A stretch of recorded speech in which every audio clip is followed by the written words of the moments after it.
Yeah, we're live. It is 7:01. Missed it by 1 minute. Actually, would have made it on time. Excuse me.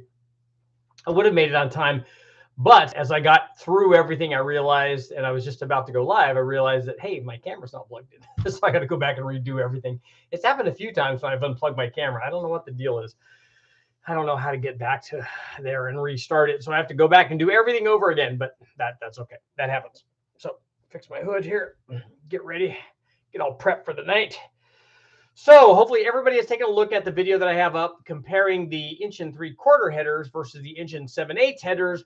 And everybody's wondering, where are all the big power gains? I've had people actually send comments to me and emails to me and messages to me that said, there's no way that that's true. When we test 7/8 headers, there were 20 horsepower at the wheels. Like, no, they're not.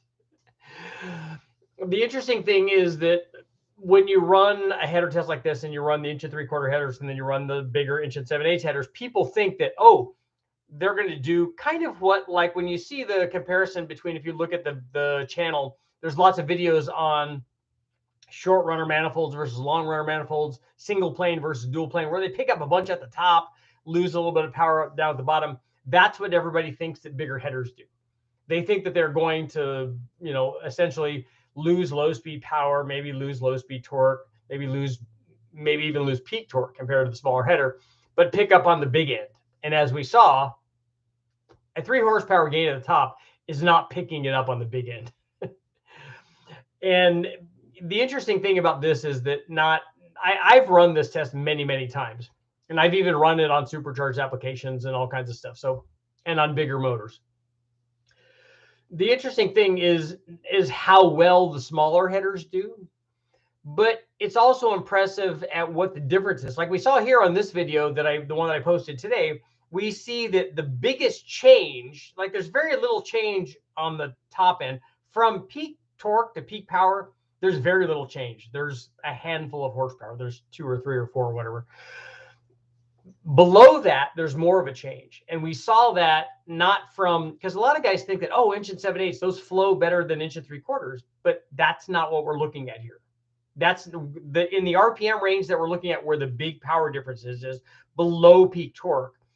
That has nothing to do with flow. It has everything to do with scavenging. So it's not like the bigger tube flows more than the smaller tube. That's the way that everybody looks at it. That's why I get these insistent comments from people, like big header guys. Well, the 1 7/8, if you had tested it on a 6.0 instead of a 5.7 or a 5.3 or 4.8 or whatever, it definitely would have made a difference. Or if you had tested on a supercharged motor, it definitely would have made a difference. Or if you tested on a big stroker or a 427 or 495 or whatever, it definitely would have made a difference. Those guys all want the big header to work because they're big header guys. And I'm not saying that big headers don't have applications where an 1 7/8 header is going to make more power than 1 3/4. What I'm going to say is that they would be amazed at how much power the combination makes with an 1 3/4 header, about how little that's actually holding things back.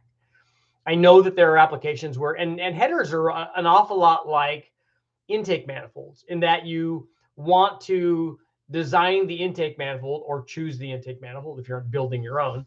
You want to choose that for, and intake manifolds like headers are RPM specific. You want to match that intake design with the RPM range that you plan on running the motor. So if you have lots of camshaft in it, lots of head flow, and you want to run a short runner intake that's optimized for power production at 7,000 or 8,000 or 9,000 or whatever your number is, you're going to want headers that also do that. So the header is an important part of that, because that scavenging effect that we showed down low when we went to a smaller diameter header and also went to a longer collector extension, when we showed that in the video, you'll want to optimize that for whatever kind of RPM range you plan on running that. All of this stuff, like at 2,000 and 2,500 RPM, all of those power gains are essentially moot if you have a 2,800 or a 3,000 RPM stall converter. That just takes those right out of play. And in fact, we showed that with the smaller header and the longer collector extension, we actually lost a little bit of power. We have a little bit of a dip beyond that. So you might not want to do that if you have a really high stall speed converter. So what you want to do is optimize your power curve for your combination and obviously for the intended application. And so there is an optimized header length and design and collector. I mean, it's really intricate. You'd have to do an awful lot of testing to optimize the header for your combination. Simply going from an 1 3/4 header to an 1 7/8 header, as we showed here, may or may not gain you anything. I know that we all want it to. And then, so the only thing better, and I get this comment, I got this comment a lot from this video. Well, the only thing better, obviously, than an 1 7/8 header is a 2-inch header. So we know that obviously bigger is better. So the 1 7/8 didn't show anything because it wasn't enough of a change. So we need to go from an 1 3/4 to a 2-inch header. That's where we really start seeing power. No, we don't. The primary length, and then as we saw, the collector and the collector extension length have way more of an effect on the power, certainly below peak torque, than they did on the top part of the RPM range. Now, when I ran the 495-inch stroker, even the 468-inch stroker with LS7 heads and a much bigger cam and all that, obviously that might want a different camshaft. But like we talk about with turbos and camshafts, for the vast majority of us, the reality is that an 1 3/4 header on an LS application is going to get everything done that you want it to get done. And if you're concerned about low speed power, obviously, which I get a lot of that, I get truck guys that, well, I want the cam that's going to add a bunch of, I want you to run full throttle at 1600 RPM. Well, we're not going to do that on the engine dyno, but we did it at 2000. So I want all the power that I can get from 2000 to 3000 RPM. And if you want that, you want the smaller header, and you're all going to have a long collector extension, because you're all going to have basically a full exhaust in your truck or whatever you're putting it into. So that situation, that problem has already solved itself. I mean, with the way that we run it on the dyno, just mainly for convenience, because it's easy to bolt the header on that way.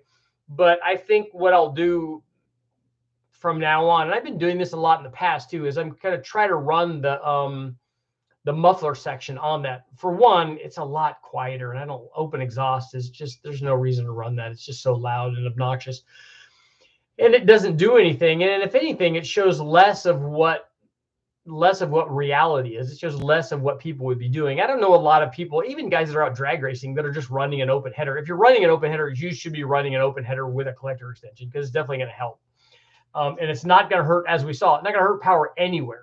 It's only going to add to low speed power and not going to change the power down low, or not going to change the power on the top of the RPM range. So that works out really well. I like running mufflers because it's just quieter for the dyno cell.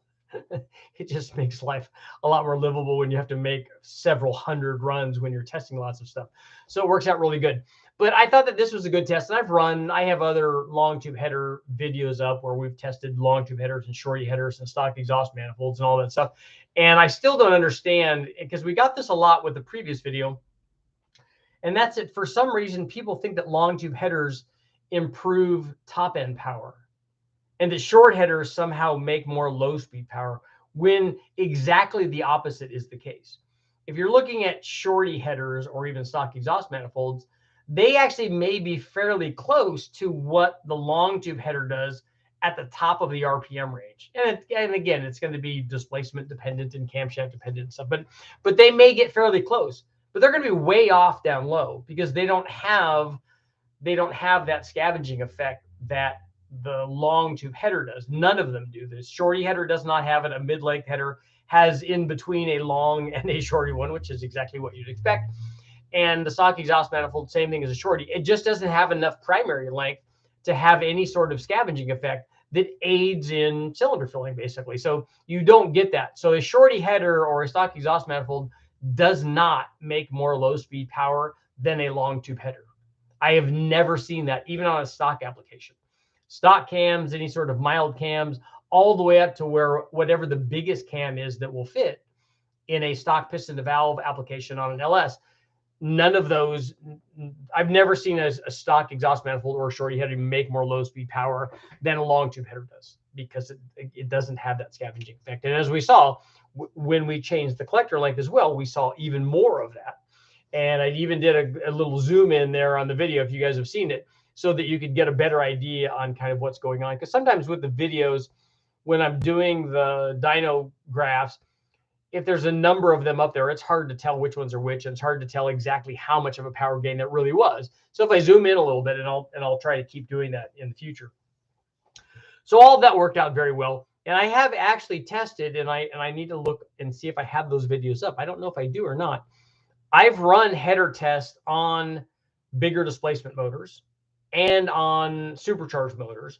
And here's something to think about on especially supercharged applications. There's a lot of guys think, and they're still thinking, I don't know why, but they get that locked in like this with cylinder heads and intake manifolds. So they get locked into the flow thing. They think, okay, an 1 7/8" header, or even better, a 2-inch header, is going to flow more than an 1 3/4" header.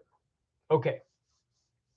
So the smaller header is going to restrict flow and it's going to hurt power. Okay, we saw that it didn't do that in this test, obviously. And there may be some point at which that does happen. But they're not thinking about what the headers do. And we saw kind of what they do. And we saw these sort of reverse reflected waves and scavenging effects. And we saw that they're a lot more intricate than just flow. Here's the other thing to think about, even on a supercharged application where the flow is much, much higher. So let's say we have a 700 or 800 horsepower centrifugal supercharged combination. Okay, so it needs more flow. So it needs a bigger header. It might well be that a supercharged application like that responds to a bigger header because it flows more. That might be the case. Here's something else to think about on supercharged applications. So what if we have a centrifugal blower blowing into a factory style long runner manifold, a truck, a Trailblazer SS on an LS, or a fast intake manifold, for instance. So we have that. So we have the long runner affecting where the thing wants to make peak power. We have a long tube header also affecting where the thing wants to make peak power. What happens when we put a roots blower or a twin screw blower and a short runner manifold on there? What happens now with the needs of the header on that combination? So a short runner manifold is not going to have any sort of reflective wave, any sort of beneficial reflective wave in the RPM range that we're running. Let's say the maximum RPM is 7,000 RPM. We have a 3 or 4 inch runner. You're just not going to see any benefit there, or very, very little. You might start to see it at 7,000, probably not on a 4 inch runner. So long runner manifolds work with the header to improve charge filling, and the header works to improve scavenging, which helps to improve charge filling. But when those two things are mismatched with a really short runner intake manifold, like we see on positive displacement, either roots or twin screw blower applications, Magnusons, Whipples, Kenny Bells, do those need a different header design than a long runner manifold run with a centrifugal? Irrespective, the blower has nothing to do with this. The blower doesn't enter into this because the fact that it has boost is only going to change the amount of flow that it needs. So let's assume that both of them were 800 horsepower deals. So if we have an 800 horsepower long runner Vortec deal or Pro Charger, and we have an 800 horsepower Kenny Bell or Whipple or Magnuson LS motor with a short runner manifold, and the centrifugal blower has a long runner manifold, are they going to need different headers irrespective of the power output? So the power output might dictate a bigger header. So it might well benefit from an 1 7/8" header. But one of them, the long runner manifold and the long tube header, are going to be working together to scavenge power and to produce power, to optimize power in a given RPM range. The short runner manifold on the roots blower is not going to be doing that. It's going to have immediate boost, but that has nothing to do with reflected waves. The reflected waves are irrespective of boost. So they will not be working together. So I've always wanted to do a comparison test of headers on those two different combinations to see if one of them is influenced more by primary size or diameter, runner length, what tube length, whatever, than the other is. I'm curious to see. We've run some header tests on some Kenny Bell stuff, and I think I did it on Ford stuff. Might have done on modular Ford stuff, which is a 4-valve motor, so it might also be different. But I've always wondered if one is more affected by tube length or tube diameter because of the intake runner length than the other one. So let me know what you guys think in the comments. You let me know if you think that if those two combinations will want different headers, even if they make the same power, let's say. So that's good stuff. Also, hopefully all you guys have already seen, this seems to be very popular. And in this header test, I did this comparison both with the Truck Norris cam and the Sloppy Best cam, because while I was doing that test, comparing those two cams, we ran into the anomaly where the Truck Norris cam didn't make as much low speed power as the stock cam did. And it did when they tested it over Brian Tooley, and they had a different configuration. And so I wanted to reconfigure the one that I had to see if we could start inching back toward the two being the same, at least down low, kind of like what we saw with the 5.3. And that should happen actually more so on the 5.7, because the crossover should be moved down because it's a bigger displacement. And I got that comment also too, that there's no way that the 5.7 should make peak power at a lower engine speed than a 5.3. And that's 100% not true. If you run a bigger displacement with the same cam and intake manifold, in this case, it didn't have the same head. With the same cam and intake manifold, that's really enough. The bigger motor with the same camshaft should make peak power at a lower engine speed. And we'll see that continue if we went to a 6.0 and a 6.2 and a 7-liter, whatever, 468 or however big you want it to go. The bigger that we go, we'll move the peak RPM for peak torque and peak horsepower. We'll keep moving that down as we go up in displacement. That's why we go up in camshaft when we go up in displacement, so that we can get the thing to continue to make power out there. That's why we have more head flow and more intake flow and all of that when we go up in displacement. And we still have our low speed power because we've gone up in displacement. Displacement really improves low speed power kind of more than anything else.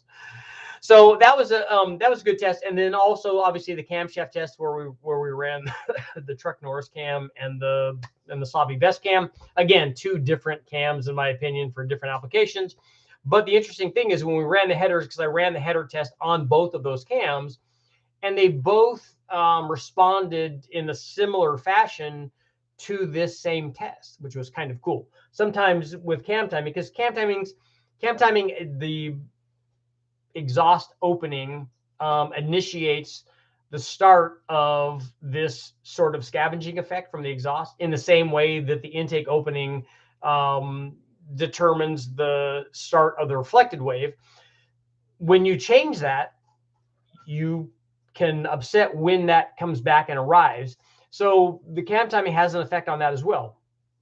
But we saw similar things. When we went from the 1.7/8 to the 1.75 headers, we picked up low speed power. When we went from the short collector extension, the 18-inch to the 42-inch, we picked up low speed power. And we did that on both cams. So that's a pretty good idea. It doesn't mean that it's universal and it will work that way for every camshaft, but it worked that way for the two. The one thing I noticed, and I'm surprised, I only got one guy that commented on this, and as soon as I started doing this test, I was kicking myself because I didn't run the same header test with the stock camshaft. And I should have, because I wanted to see if the stock camshaft responded the same way that the Wilder camshafts did. I don't know. I've run header tests on stock camshafts. I need to go back and look at the results. I don't know if I've done exactly that, but I need to go back and look, because I did do the long tube header test that's up, where we ran the shorty headers and the stock exhaust manifolds and long tubes. But I need to see if I ran a short collector extension and a let's see here. Okay, you got one more and then you're gone. I want to see if it did the same thing on stock cam. I don't know that right now. I have data, and I think I could go back and look that up, and I can figure that out. But I didn't do that, and it would have been better to know that with this test, so we could have seen if, hey, look, the stock cam responded the same way, so you're still seeing the relative kind of change between these and the Truck Norris cam and these and the Best cam. But I decided to do this is the way it always happens. I was not doing a header test. When I did this, I was doing a cam test. So I was going to do the stock cam, the Best cam, and the Truck Norris cam. And then after I did the first other cam besides the stock cam, I'm like, but there should be more low speed power. So why is that? Okay, now I need to do a header test. But I could go, I didn't have enough dyno time to go back and put the stock cam back in and go through the sequence of header tests with the stock cam too. It's unfortunate because that would have been it would have been more data, and obviously more data is always better. So let's see what you guys got going on. And obviously the question was, do long tube headers still do this under boost? And honestly, I don't think that they do. I can't see how the scavenging effect is still there with the turbo, but I might be wrong.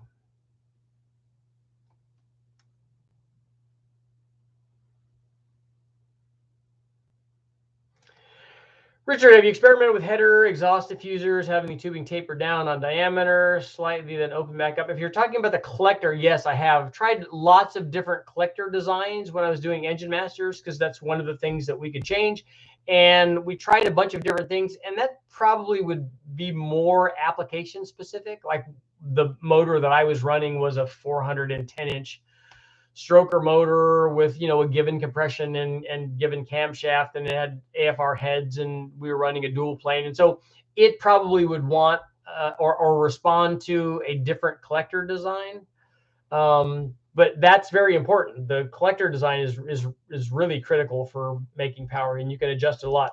In my opinion, I don't think anybody can get that from a calculation. I think you'd have to test it to find out what really works. I made my own turbo headers. That's very cool. I'd like to see the same test on a 408 stroker. I think I've run one. I think I ran one on a 427.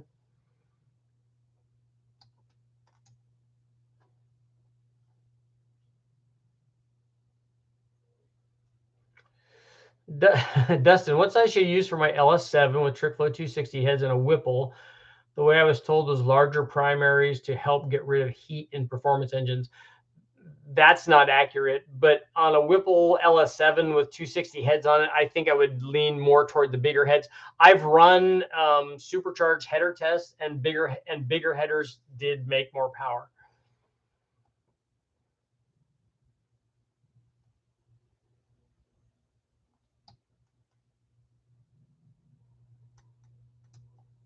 Less than an inch difference in headers is not that big of a conversation, Richard. I would disagree, and I think most people in the industry would disagree with that, because you're not gonna go from a 1-inch header to a 2-inch header. That's ridiculous.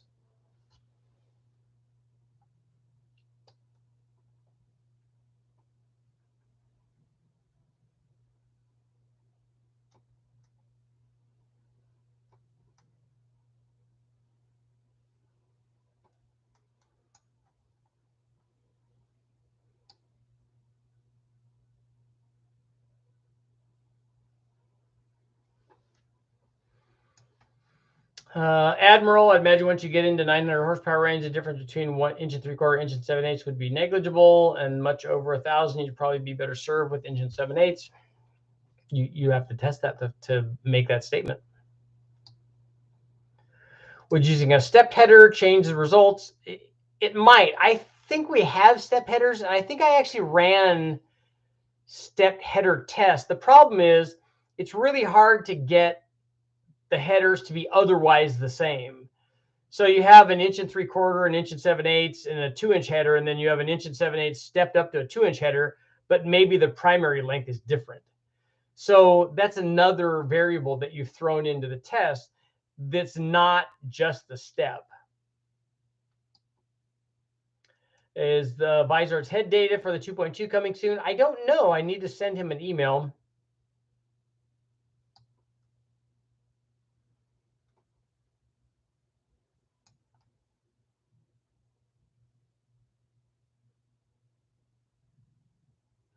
Procharged Mopar. Hold up. The curve with the turbo is a replica of the NA engine, just raised. So with headers, it must also be the same. There's logic there.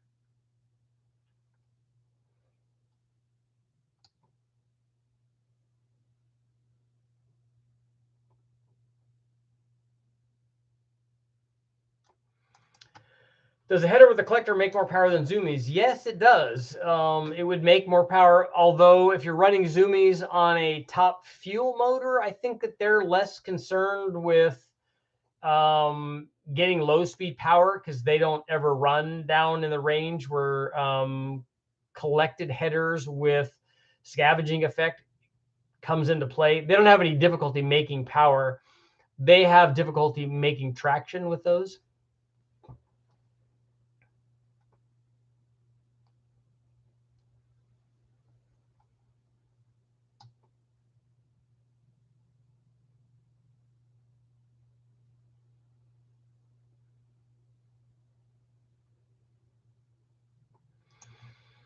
We'll see you're getting into the area of flow restriction with boost. It might do similar stuff at low RPM, but it might make significantly more power under boost at high RPM with bigger headers. Again, you're thinking that headers are only flowing because of the size and it's just flow. And that's not just what's happening.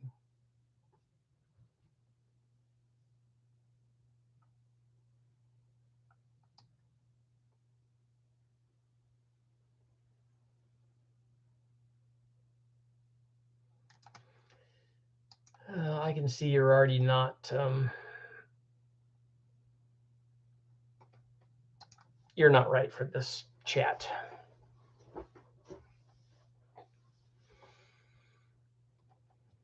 You're not the right kind of guy.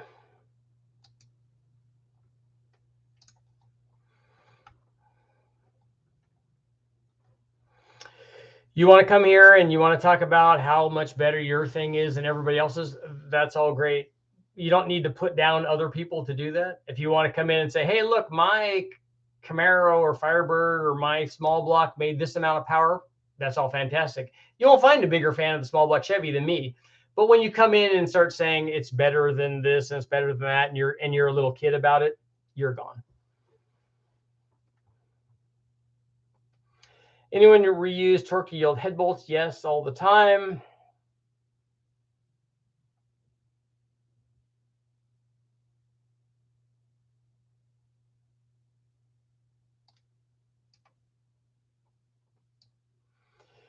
Yeah, we can all be, we can all be happy and get along. There's no reason for that. What horsepower range do you think the LS aluminum blocks can handle before breakage? The L33 can go to beyond 1500. So, and the LC9, the aluminum 5.3 blocks can make a lot of power. We don't normally go over 1,000 with any of the other ones, but those will make a lot of power.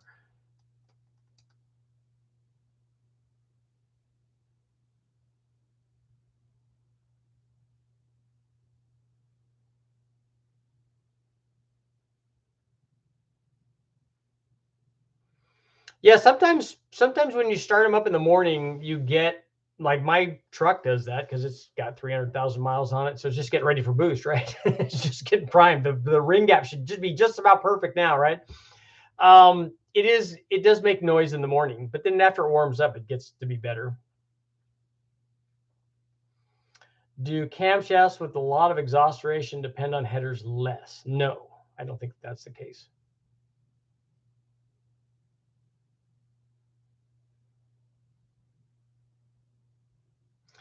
I don't know I don't know what the guy's name was. I don't know. He's just gone. He was the guy that was mouthing off about small block Chevys and stuff.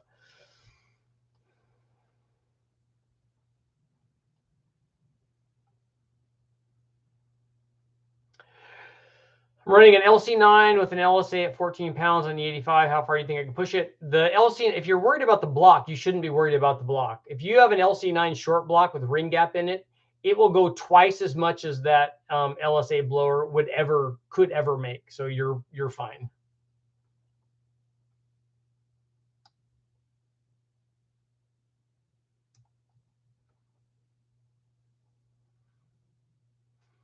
Richard, the easy way to dispel the headers is all about flow myth would be to do a dyno pull with headers. I want to do that only because we want to see the fire coming out the exhaust.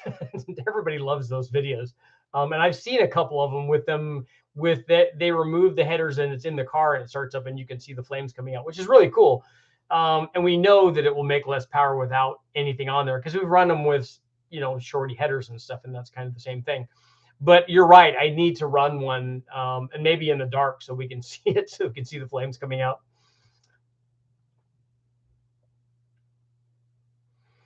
In what situation would an engine need O-rings between the block and the head? If you're running a lot of power and boost and cylinder pressure, then that might be necessary. But are you talking about, like, we run 15 or 1600 horsepower with just MLS gaskets. So that's a lot. I think you'd see a gain at the see. Here's a perfect example of what I was talking about with the guys that want bigger headers to work. They don't accept that the 1 3/4 did exactly what the 1 7/8 did with a little bit less, at the top. If we would have revved the motor to 7,000 or 7,500, they still would have been the same. It's not RPM. It could be displacement. It could be power output. And like we were talking about with the blower and the different intake manifolds with the blower and the power output, it could be that. 7,500 wouldn't do any good because our motor doesn't. I mean, it had small cams in it. It had a 218 cam and one of them had a 219 cam or 212 cam and a 219 cam. None of those are going to rev to 7,500. So the RPM range isn't what's going to change it. The cam timing might possibly change it. And again, I know everybody wants the bigger header to work.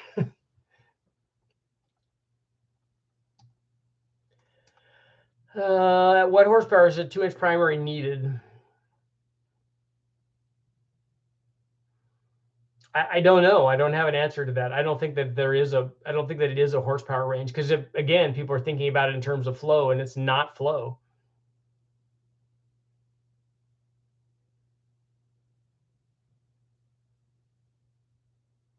Yeah, that's true, Thomas. Top fuel motors also use the Zoomies for downforce, and it's quite a bit when you're making 10,000 plus horsepower.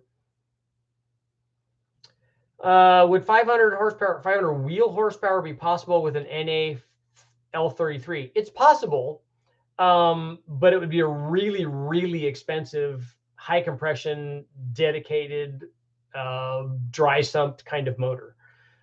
It's possible to make 600 horsepower with a 5.3 liter because that's 600 divided by 5.3. 1.13.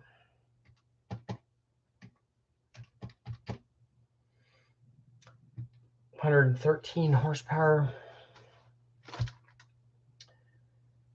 So 113 horsepower per liter. That's a pretty good bit. Let's see, 600 divided by 324. Ooh, 1.85 horsepower per cubic inch. That's a lot, but it's not. I mean, it's been done before many, many times. There's certainly heads out there that will support that intake manifolds. What it's going to be is a really high RPM deal, and not something you'd want to drive around.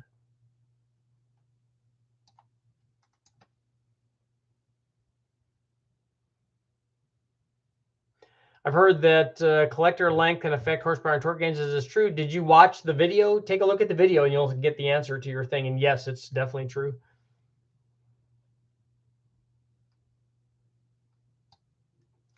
How about running a set of boom tubes on NASCAR? Yeah, I don't think we have any of those.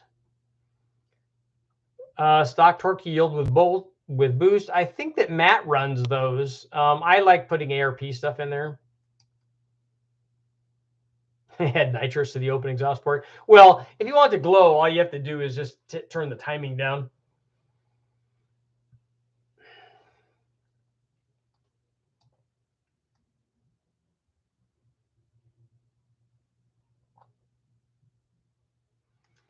My rear main oil seal leaks on my V6 Ecotec. Would you use a Rizlone rear main oil seal leak to fix it? I don't know what that is. I'm not familiar with that.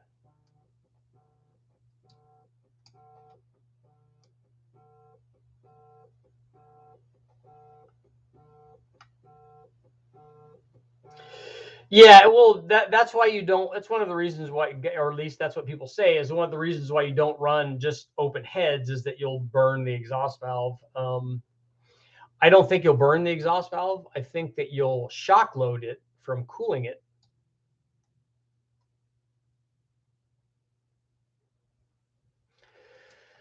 So this is a good question from Admiral. So Richard, do you think an 1 5/8 headers would do even better down low? It might on these combinations because they were fairly mild. I don't know if does anybody make an 1 5/8 long tube header for an LS? I don't even know if they do.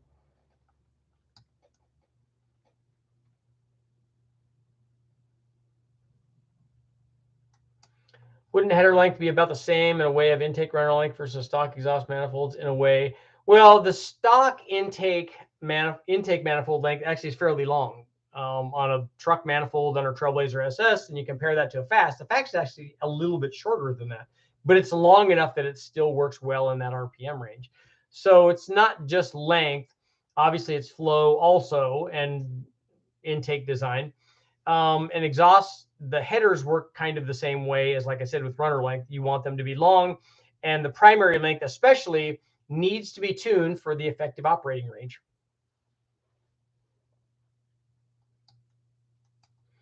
Everyone online is pushing Iridium plugs for LT5, for Gen 5 LT stuff. Would the classic NGK TR6 or TR7 be of any real disadvantage? It's 13-1 on 94 octane.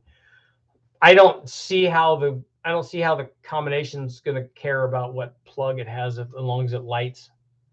I'd be more concerned with the plug gap than I would be about running Iridium or Palladium, any sort of precious metal.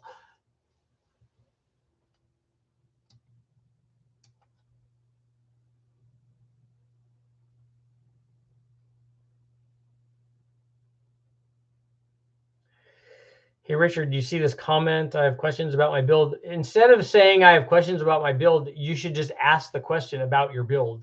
That way we don't have to answer 2 comments. It's much faster that way.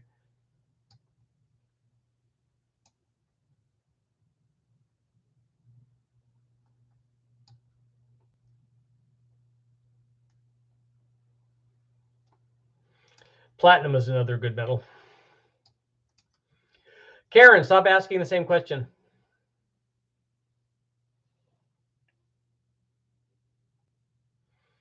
Given what you showed us on the header comparison, what about anti-reversion mods? Is there anything on that? Honestly, I don't think I don't really understand anti-reversion. Because if they're talking about changing, if the reversion is the reflected wave that helps scavenge induction into the motor, why would you want to cancel that out? I don't understand that. Everybody was sold on anti-reversionary headers because it was the newest, latest thing back when they were doing for small blocks or whatever. But if that's what they're doing, you don't want to do that. And I'm not convinced that that's what they're doing, but if they are, that's not the right way to do it.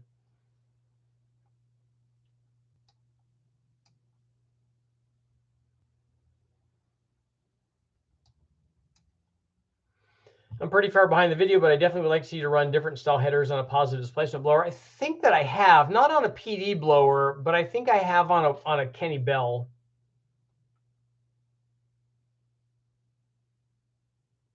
I have a question about my idler pulley. It whines while on the vehicle, but when it's off, there's no whine. So when it's just sitting on the bench, it's okay. It's a new idler pulley. Well, try maybe spraying some WD-40 on it or something.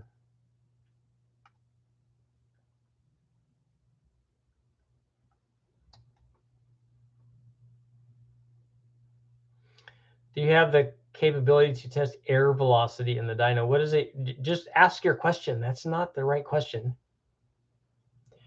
Have you done an intake test like an LSXR versus a Victor Junior and a 4150 throttle body with multi-port fuel injection? Yes, the Victor Junior on an LS is a terrible intake manifold. It's a short runner, doesn't make very much power. Doesn't matter that you have a throttle body or a 4150. Those two made the same power. I've tested both of those. The LSXR will make more power than the Victor Junior through the whole RPM range. So take a look at the LS intake test that I did. Back then, they didn't. The Super Victor was not available, so the Super Victor might be a little different. It's still going to be short runner.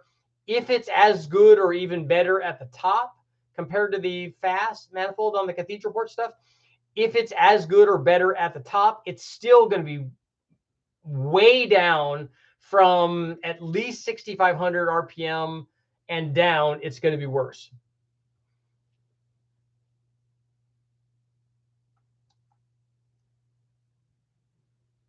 Yeah, where are all the likes at? Come on, listen to Uncle Squirrel. He knows what he's talking about.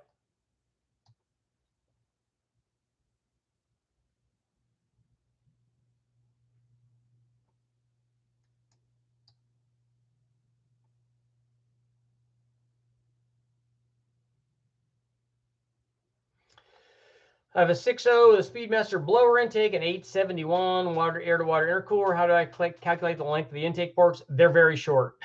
You don't include the intercooler volume. It has nothing to do with it. The intake port is only the lower intake manifold without the intercooler on it, and it only goes into the common plenum. You have 3 or 4 inch runners on that.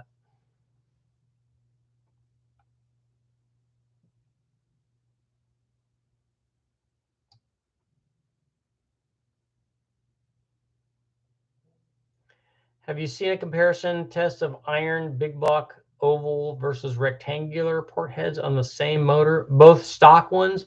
So you'd need to be more specific about which rectangular port head you want to test, because there's different versions that will flow differently and make differently power, and they will also have different chamber sizes. And the same thing with the oval ports. You have oval ports with chamber volume ranging from 102, like on a Gen 6, all the way up to 120 or 121. You have peanut ports, you have standard ports, you have lots of different versions of those. So you need to be more specific about which ones.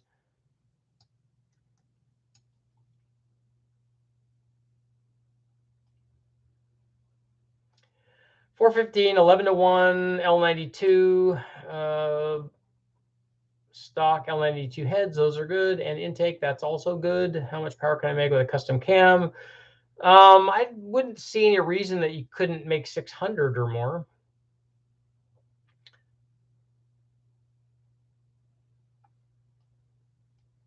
Have you ever tested a ported LS intake manifold? I have not. I've not tested. I want to test a ported LS3 because I've heard good things about that. But we have tested, I think, a ported fast manifold that didn't really show very much.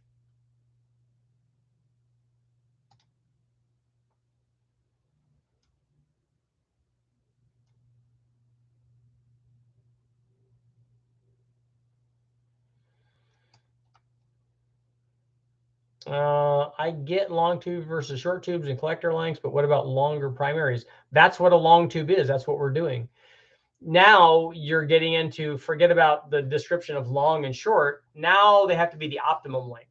So the primary length, just like the intake runner length, is going to dictate where you're going to get that scavenging effect. So you can make it too long and it will be really good down low and then not as good up at the top.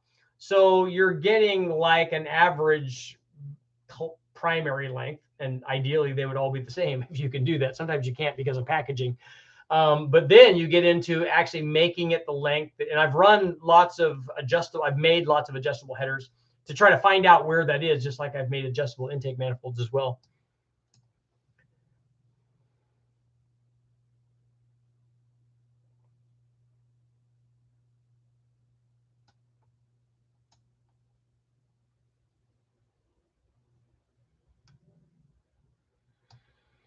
Richard, we need a mod motor big bang after the 3800.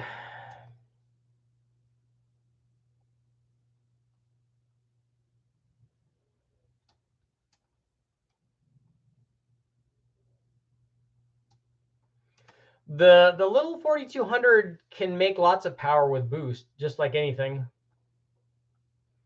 When is the point that you have to go to headers? You don't ever have to. You can run stock exhaust manifolds on everything. You don't have to put headers on it. I'm just showing you that if you put headers on it, here's what happens. You make more power.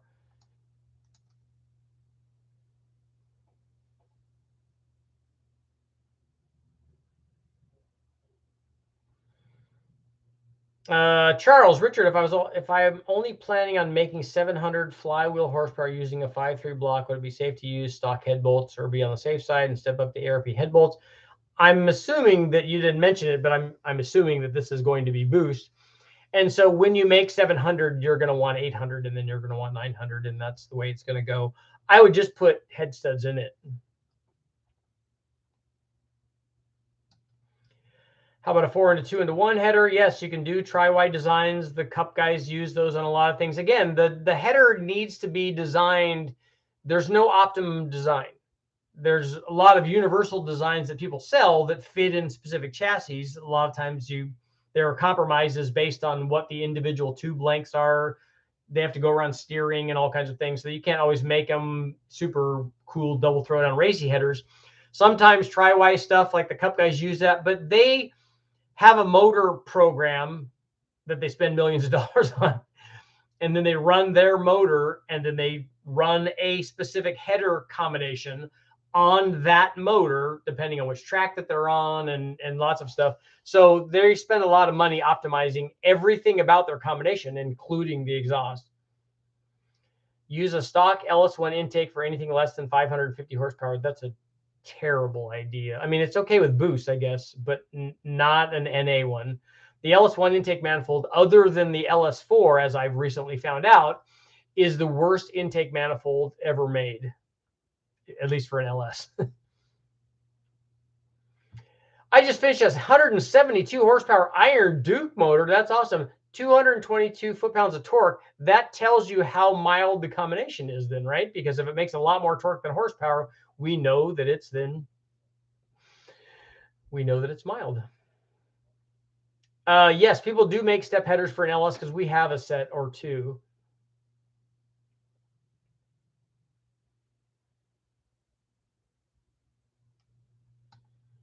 What do you think about a single turbo with a crossover going to a log manifold with a single turbo supporting 800 horsepower? A single turbo is fine. Most single turbos are going to be some sort of Y pipe that joins all of the exhaust into a single exit for the turbo. You can do it in a log. There are lots of aftermarket stuff available. You can use stock exhaust manifolds.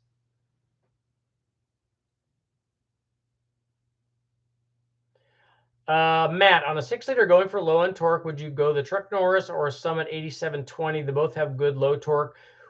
We don't know which one of those because I've never tested them back to back to see.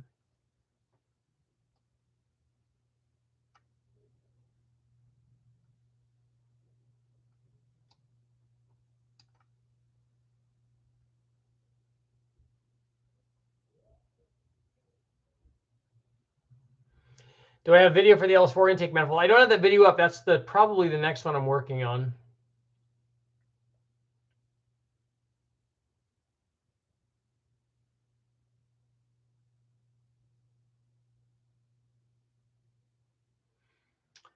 A rule I use when building headers is the runner needs to have at least the same capacity of a single cylinder displacement before merging to maintain full velocity. So you're calculating the length and the diameter of the header and comparing that to the capacity of a single cylinder.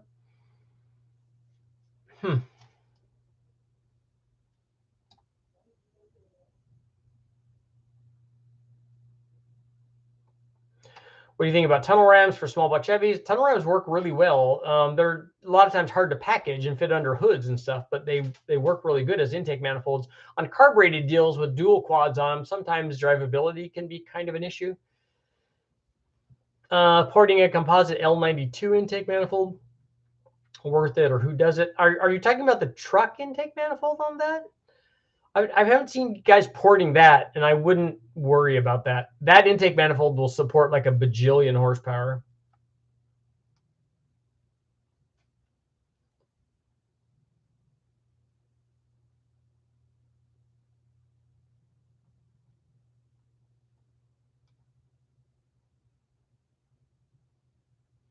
I wouldn't call an Iron Duke making 15 bar BMAP mild. If it makes more torque than it makes horsepower, it's a mild combination.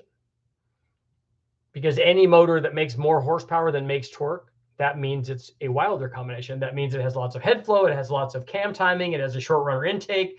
If you look at any production motor, almost all of them make more torque than they make horsepower. Like a tune port motor is a perfect example.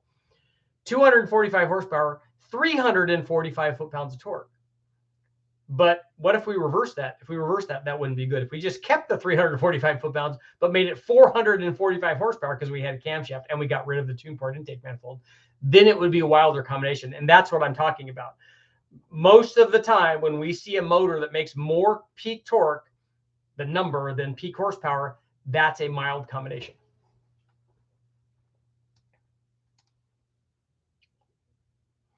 Any experience with jet hot coating? I have. We've run jet hot coating when we were doing the stuff from HP Performance, when they did all of the 5-liter Mustang and stuff that we did, and the 462 valve and 4-valve stuff. Theirs was all jet hot coated. But I don't know. I didn't compare it to anything else.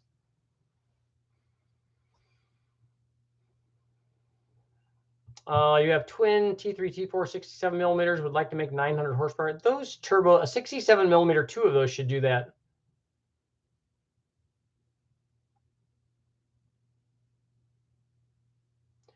Why aren't there more metering rod style blow through carburetors? I haven't seen people do those.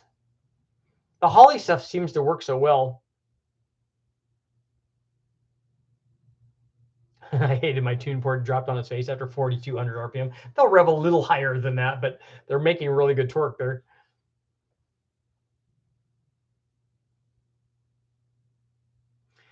The L92 intake, well, I don't know about the L92 intake. I've run the LS6 intake manifold, which I think is the same. And the LS6 intake made the same power as the LS3 intake manifold. So we know it's at least that good. What's the most you would bore out a 5.3 iron block with stock rods, ported heads, and the truck Norris cam for a daily driver? I don't think you need to go really big. I've seen guys go to 4-inch on those. I've never done it. I would kind of like to try it just as a gee whiz. If it was an NA motor, I think I would feel okay doing that.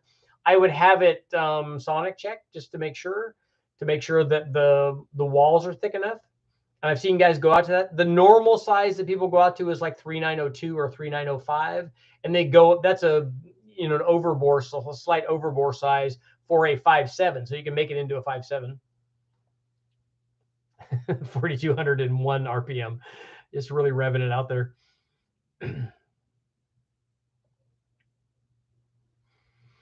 Yeah, 4-inch bore on. I like I said, I've never done it, and I've also never taken a 6-liter to 4.065 bore. When we do them, we normally go 4.030 bore. And if we're doing boost on them, we don't worry about going the overbore size unless we have to do it to clean it up. What would be a good compression ratio for a street strip 5.3 and a 3,300 pound S10 to be capable of running on 87 octane? Then just keep it stock. Keep it at like 9:1.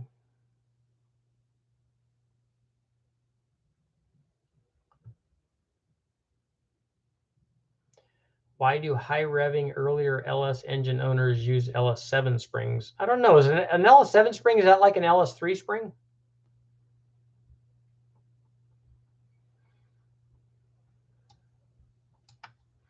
I haven't worked on stock LS7s very much, so I don't know what I would assume that that's like the LS3 spring, that it's a 550 lift spring, because that's the kind of cam that they ran in it. But that's not a very good spring. It's not nearly as good as any sort of aftermarket spring.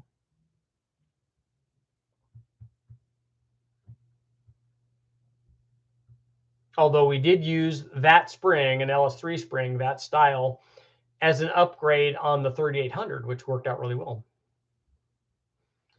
When would you use short travel hydraulic lifters? Some of the racers use them. I haven't run them. I think the only motor that we ran them on is when we were trying to go 8,000 RPM on a hydraulic roller application, and then we definitely used them on that.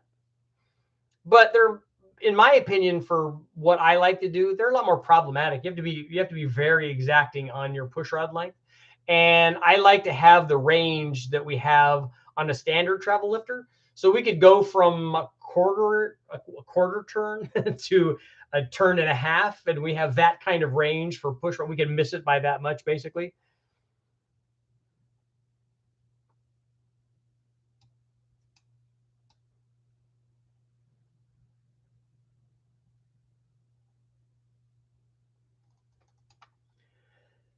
Have you run Cam Ocean's low lash solid roller cams? No, I don't. I try to stay away from solid roller cams. That's not really my market. I mean, that's for race stuff, and I'm not involved in race stuff.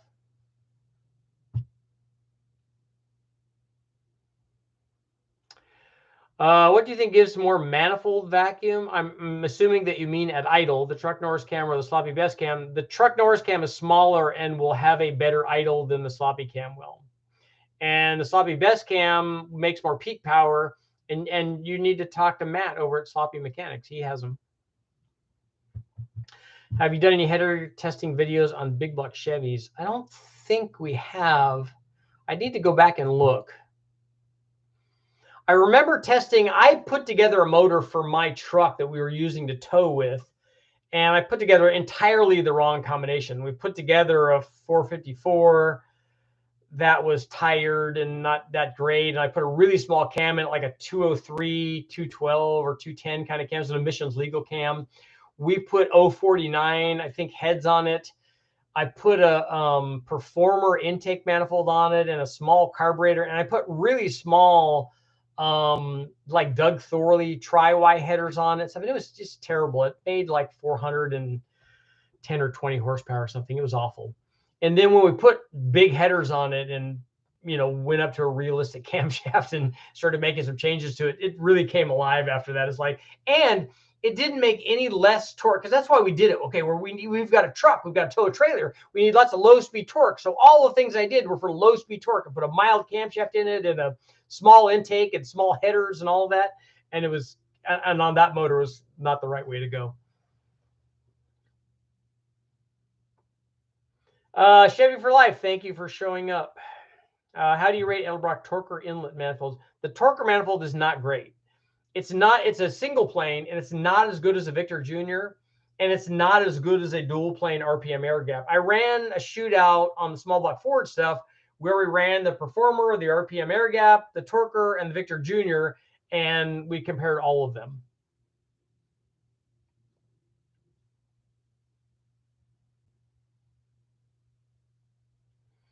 Do you have a favorite LS cam for the street? I have a stock one in mine, so if that tells you anything.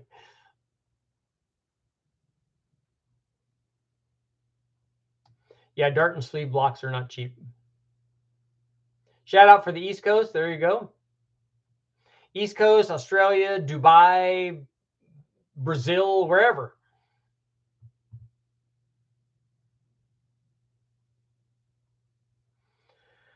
Thank you, Richard. Love your channel. Thank you for watching. I just received my Trek Norris cam. Was watching your videos. Will I lose low-end power with my 5.3 with a single turbo compared to the stock cam? I don't think so. And I think that if you lost a little bit of low-speed power at 2,000 RPM, you're not going to be in boost at 2,000 RPM anyways. So you shouldn't worry about that. You're going to have traction problems more than you're going to have other problems. Richard, what do you think of a LM7 stock bottom end, stage 1 truck cam, Trailblazer SS, 4-inch cold air, 706 heads, shave 1541 gasket? That's all going to work good.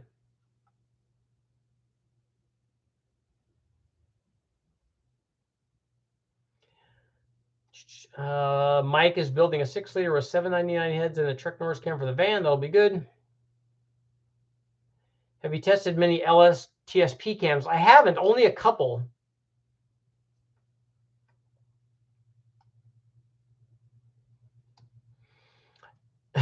Jimmy wants to go back and rewatch the Engine Masters headers dent test. They knocked the heck out of those headers, and it didn't really do anything to power. It just kind of shows you what's going on. That's why I say we get a lot of people that comment that are worried about the little tiny things, and they shouldn't be. Have you ever tested 14-foot Z28 tri-Y or 19-foot ZL1 tri-Y headers? I have not. I'm sure you mean that's got to be inch though, right, and not foot, because 14 feet would be a really long header.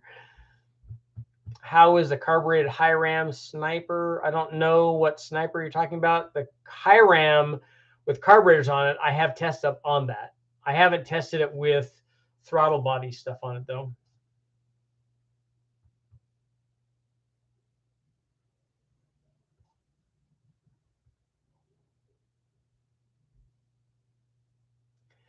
Have you ever tested stock versus a bigger throttle body on LS? I've done lots of throttle body testing, and here's what I can tell you about throttle bodies.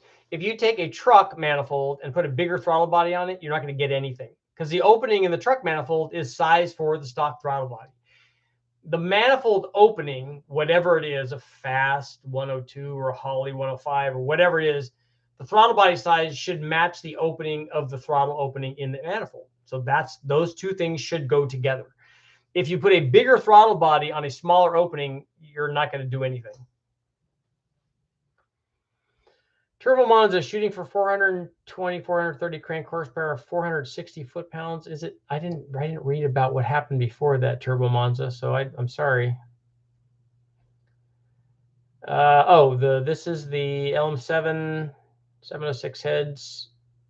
Which cam was it? Oh, stage 1 truck cam. That's going to be low 30, low 400s.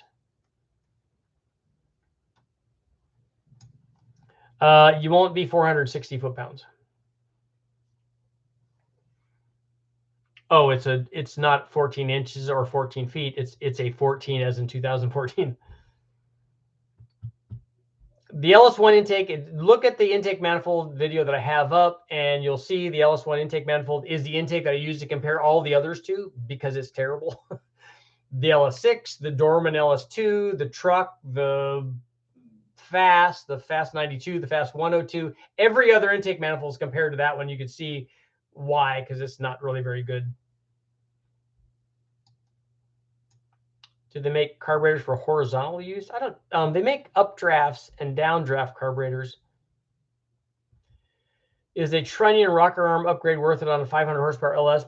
Probably, because on a 500 horsepower LS, you're probably going to rev in that thing. And if the rockers that you're putting on it are really high mileage, like the stuff that I use, that's 200,000 or 300,000 miles, a Trunnion upgrade is probably a good idea.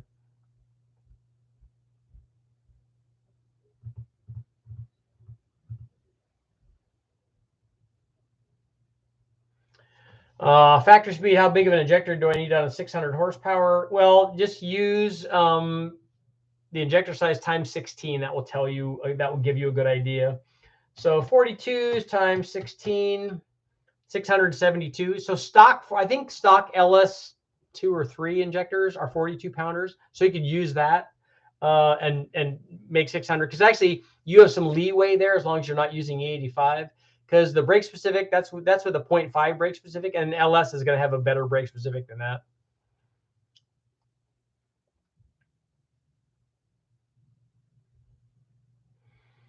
What do you think horsepower levels to require 2-inch header over 1 7/8 Gen 5 LT1? I don't know. I haven't run the Gen 5. So I haven't run header tests on the Gen 5 stuff yet.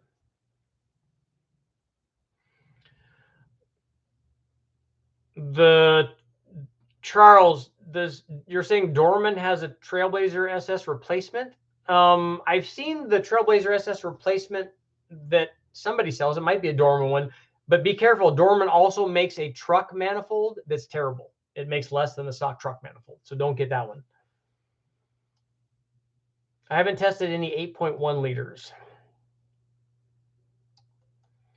You're going to need to go much bigger on the injector if you're running factory speed, if you're running E85. So times 1.3.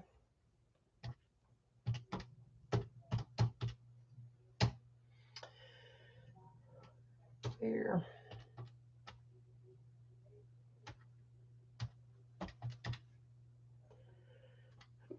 Like a 60-pound injector.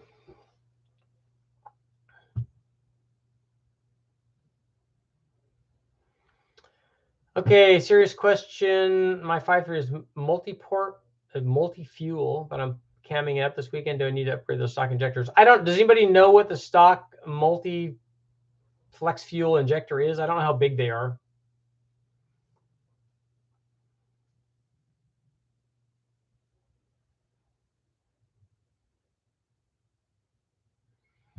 Thinner rings can be worth more power, but not always.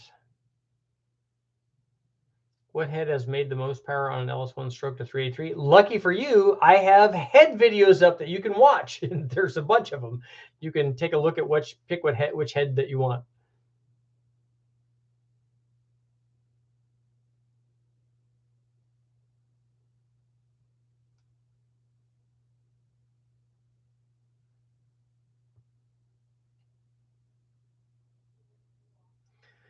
Kurt, you want to put oil sprayers in your Cadillac? Are you going to be running it under load for a long time where the dome temperature is going to be an issue?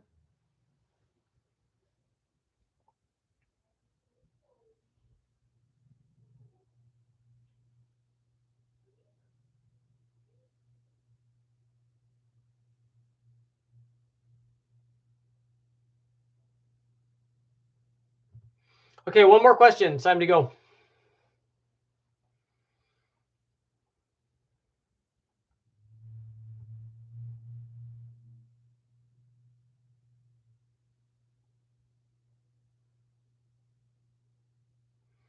Bob, I did multiple intake shootouts. I did LS3, both fuel injected and carbureted, and then I did cathedral port stuff as well. They were all on different motors.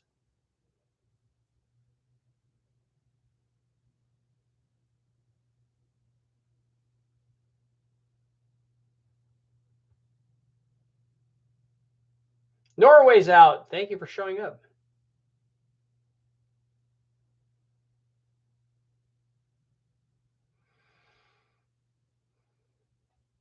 Dan, the IT guy.